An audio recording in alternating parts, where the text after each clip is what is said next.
Hello everyone and welcome back to another information technology lesson. Today we're going to be looking at databases part 7, and in today's lesson we're going to be creating simple queries. In our previous lesson we looked at creating relationships between tables. Let us now look at the objectives for today's lesson. We're going to create simple select queries as well as create queries with single and multiple criteria. I'm going to go ahead and I'm going to share with you the database as well as the instructions that we have been using all along. So let us bring those up quickly.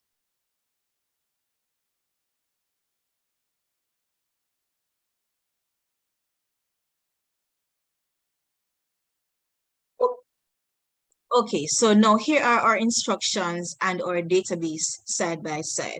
Let us first look at the simple queries. It says, list all the customers who do business with the bookstore. Now, this is a simple query because it only requires one table. And in order for us to do simple queries, we can go to the Create this tab. We can either use the Query Wizard or the Query Design. But for the sake of these lessons, we're going to be using the Query Design. When you click on Query Design, the Show Table dialog box will appear on your screen. It is from this Show Table dialog box that you're going to add the table and or tables or queries that you need to create the new query. For this one, we're only going to be using the customer table. In order for us to add the customer table, we can either double click on the customer table or we can click on it once to select it and we can click on the add button. So I'm going to do just that. And then I'm going to click the close button. Now I have the table that I want to use for my query with the query grid below. Since we're only asked to list all the customers who do business with the bookstore, I'm going to just add all the fields, which include customer ID, last name, and first name. There are three methods that we use to add fields to the query grid. We either double click on the field, which I'm doing now. We click on a field, hold on onto it with the left mouse button. We drag and drop by placing over the next available field or column. The next method is we go directly to the query grid. We click in the field row for the next available column. We drop down the list box and we select the field that we require. You will notice that your query grid is arranged in rows and columns. The columns are for the fields, and then we have a specific row related to those fields. We have the field name, the table from which the field was taken. We have the sort row that can either be ascending or descending. We have the show row where you check the box if you want that particular field to show in the result of the query. We have the criteria row, and it is in this row that we type in criteria that will determine which records are selected from a particular table or tables. And then we can have more than one criteria using the OR row. Our query is now complete, and so we are going to run the query. So from the Design tab, using the Query Tools feature, we're going to go to the Results group, and we're going to click on the Run icon that has the red exclamation mark on it. Your query will now come up in a table, and this is how Access displays your query results. It is important for you to go ahead and save your query. So I'm going to right-click on the tab that says Query 1, and I'm going to say Save from the pop-up menu. And then now I'm going to type in Customer QRY for query, and that is the name of our query, and then you click OK. For reinforcement, we're going to do a second one. This one says, list the different items being sold by the bookstore along with their cost. And we're going to follow the same procedures. We click on the Create tab, click Query Design. We just want the products that are being sold or different items being sold by the bookstore along with their cost. So we go ahead, click on the product table, click the add button. Then we close the show table dialog box, and we go ahead and we add the fields to the query grid. In this case, I'm just simply double clicking to add all the fields. There is no particular field that I do not want to show. So I'm going to leave the show row as it is. And then I'm going to go ahead and I'm going to click the run icon. Does the same thing again. It shows all the items in a table. I'm going to right click on the query tab, say save, and I'm going to call this query product query, QRY for query. And then I'm going to click OK. Now, if you wanted to close out all the queries that are here, you simply right click on the tab of one of them and say close all. Now, we are ready to do the single criteria query. This one says list orders with quantities greater than 100. And the procedures are pretty much the same. Click on create, query design. Then because we're being asked for orders with quantities greater than 100, we know we need to add the order table. So I'm going to double click on the order table. Then I click close here, or I close the X on the show table dialog box. Now, we want the orders with quantities. So I'm also going to add the customer name because we want to know who made the orders. So I'm going to go back. Notice a while ago, I'm clicking on the show table icon that will bring back the show table dialog box. And then I'm going to double click on the customer table to add that. Because there exists a relationship between order and customer, that relationship also appears in the query grid. We're going to go ahead and add the fields. So I want to know the customer's ID, their last name, and their first name. I want to know the order date on which they ordered the item. And I'm just realizing that I also need the item that they ordered and the quantities. All right, so I'm going to add quantity from the order table, but the item I will not get unless I add the product table. So I'm going to go back to the show table icon, click on it, and then I'm going to add the product table and close. So I'm going to go ahead and add the description. It says list orders with quantities greater than 100. Okay, now I'm going to do a bit of rearrangement of my query grid. I'm going to put my description field in between my order dates. So I'm going to click on it, hold down the mouse, drag and position it between first and order dates. And there we have it. I'm then going to put I'm going to leave the quantity as it is. So I don't have a problem with where that is right now.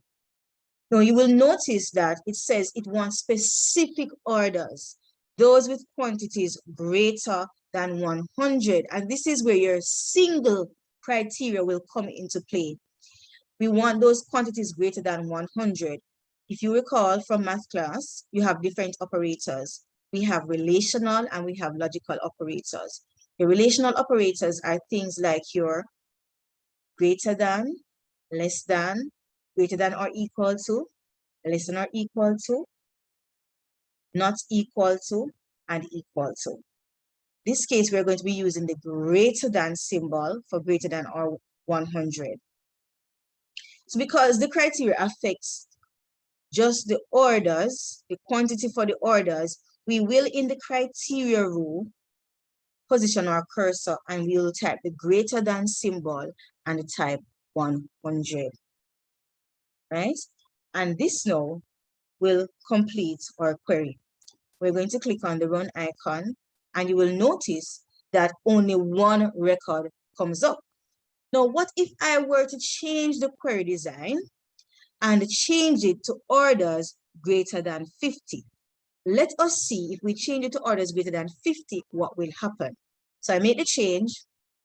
So if you notice a while ago, I went back to the design view of the query and I made the change and I click run. So now we have 3 results. I'm going to right click, and remember earlier, if I wanted to make a change to the design, I right click on the name of the query and click the design view. So I'm going to do that because I don't want to make any change to the design. I'm going to put back the 100 and then I'm going to save my query and I'm going to save it as orders greater than 100 and click OK. So this query is now complete. Single criteria query. I'm going to close it. And now we're going to move on to the multiple criteria query. It says orders in October with quantity less than 100. So now we see the two criteria coming into play. We have those that were in October and their quantities, and notice I said and their quantities must be less than 100. So in this situation now, we're going to be using a logical operator. And your logical operators are or, as in or, and not. So let us look at how we are going to do this one. Click on the Create tab, Query Design. Then we are going to be looking for orders in October with quantity less than 100. So we're going to add the customer table, as we want to know is which customers who had those orders. Then we're going to also add the order table. And then we're going to click on Close. Put in the customer ID, last name, first name. And we put the quantity and the order date as well. So I'm going to put order date first as well as the quantity. Remember the two criteria, October and quantity. I'm going to put in the quantity first because that one is easier. So it's greater, was it greater than or less than? It was less than 100. So I'm going to type in less than 100. But when we look at the date now, we have to kind of understand how to type in the date. When we think about those orders that were in October, we know that the orders must come after September 30th, but they must also arrive before November 1st, right?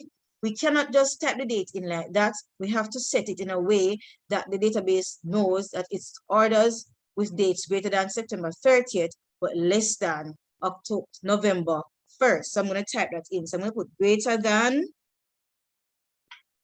the 30th of the 9th, 2021.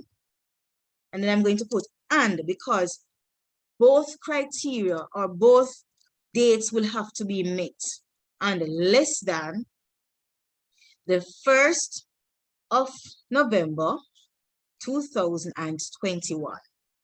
Now when I press enter, the database is going to adjust this by putting in some hashtags. So it puts a hashtag, it encloses the date in two hashtags. Notice September is enclosed in hashtags as well as November. Then now I'm going to go ahead and I'm going to run my query. When I run my query, it has nothing. So I'm going to double check and I'm going to check on the date that I had entered. So we're going to go back to the design view. We have the 30th of the 9th, which is September.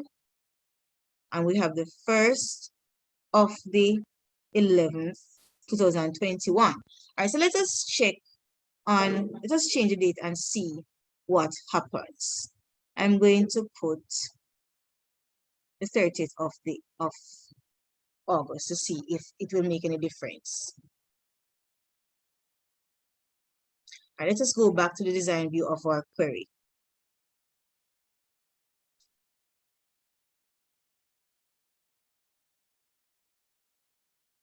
Good, so I just did a double check on the table and I recognized I had no order dates in the table. So we're going to try the query again because I just entered some order dates. And then I'm going to go ahead and run it. So here we have the two results that are showing in the table. I'm going to now save the query as October orders.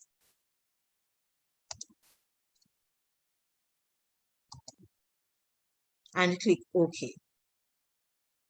And that is our query with multiple criteria.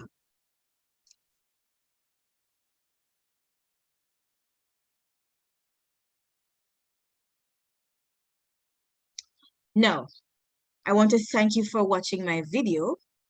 I hope you enjoyed this lesson and that you learned something. If you found this video useful, I'm going to ask you, if you have not yet subscribed, subscribe to my channel. and share the link with other persons so that they too can become a part of this online learning community.